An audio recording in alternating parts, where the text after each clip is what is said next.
Nova Scotia, the province where I was born, in my opinion, one of the best places you could move to in Canada. Currently, I spend about 8 months a year in Nova Scotia, so I have a thing or two to say about the province.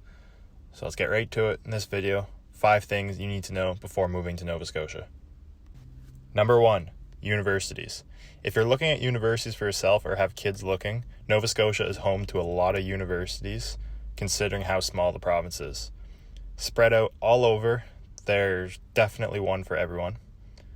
In the city, which is Halifax, you have Dal, St. Mary's, Mount St. Vincent, and King's, and there's also an NSCC campus in Dartmouth. Then you have St. Anne, which is in Church Point, Acadia in Wolfville, AC in Truro, which is an extension of Dal, St. FX in Antigonish, and CBU in Sydney. All have a lot to offer. I'm currently a student at one of them. Guess which one? Also, I can make a separate video comparing all the universities in Nova Scotia if that's something people would want to see. Number 2, some places are rural, some aren't. Outside of HRM, you can find some pretty rural towns. It fits the lifestyle for a lot of people, but it also doesn't. But then again, you always have the city, so there really is a good place for everyone in Nova Scotia. The point I'm making here is that most city-like amenities and shopping centers and stuff like that will only really be found in Halifax or Sydney.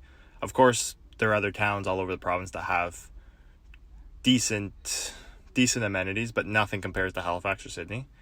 For example, if you're, let's say, a big Costco person, you're going to have to make a trip to Halifax or Sydney, and there are places that are 2, 3, 4, even 5 hours away, and you're not going to have an easy trip getting to, let's say, a Costco. But there is somewhere for everyone in Nova Scotia, whether you're a city person, country person, outdoors person, whatever the case may be, you can find somewhere that you'll like. Number 3, Cape Breton. Cape Breton is an amazing place to visit if you decide not to actually move to Cape Breton when you decide to move to Nova Scotia. Home to the Cabot Trail, countless golf courses, hiking trails, beaches. It is such a great place to explore. It's nature lover's paradise, so much to do. Places I would check out, for one, obviously, go drive the Cabot Trail. It's incredible.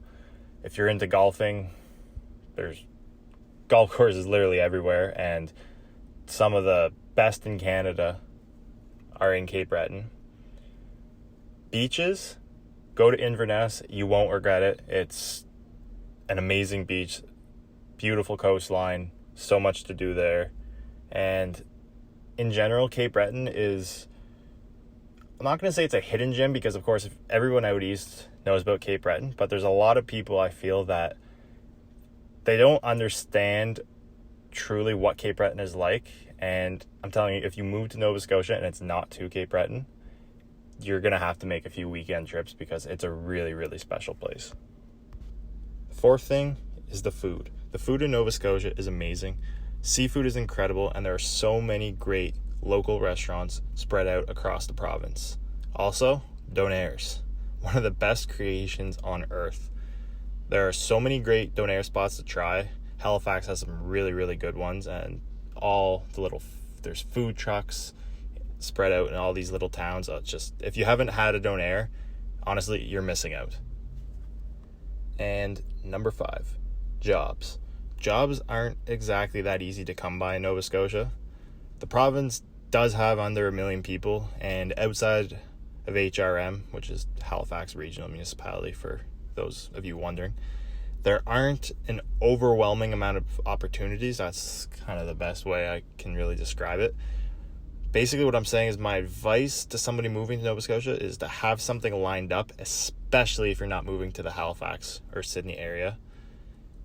Not saying it'll be impossible, but we aren't talking about Vancouver, Calgary, Toronto, or Montreal here. Halifax and Nova Scotia as a whole is very small. So, like I said, if you're not coming to Nova Scotia with a job, be prepared to be looking longer than you would in any of those other places. I hope you enjoyed this video. This video was requested by a lot of people. As always, leave your suggestions in the comments, and we'll see you in the next one. Thanks for watching.